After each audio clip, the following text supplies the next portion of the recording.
Yesterday in Helmand, a mother cried after her 3 sons who have been killed in the war. And she has 3 widows, and more than 10 orphan children at home. They are displaced from Helmand's Bolin district to Lashkargah. They have protested in the provincial capital yesterday, and chanted against the war and uncertainty.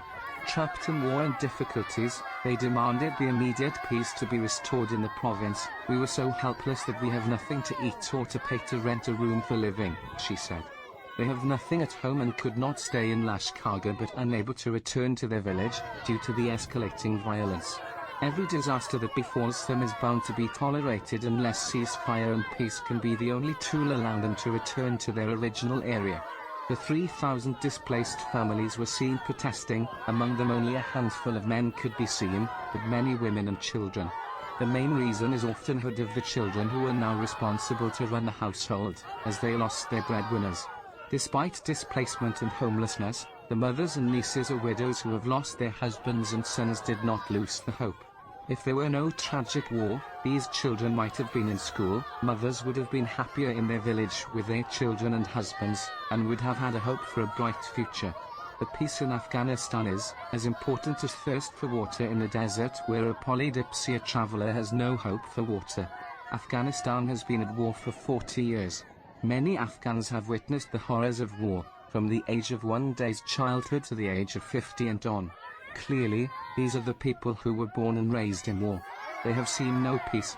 Every time they are told while leaving the house, be careful, do not go here, do not go there, here and there are dangerous. The warring parties might target you, so not to get injured, harassed or kidnapped, therefore be careful.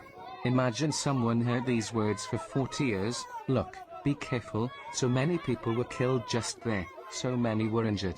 Words like they killed so-and-so's son, they killed so-and-so's husband. So-and-so was a very good man, they lost lives yesterday.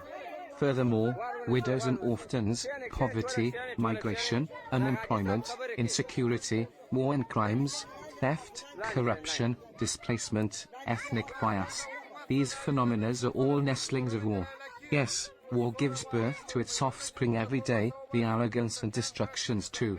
When a peace agreement was reached between the US and the Taliban in Doha last year, most Afghans find themselves very hopeful.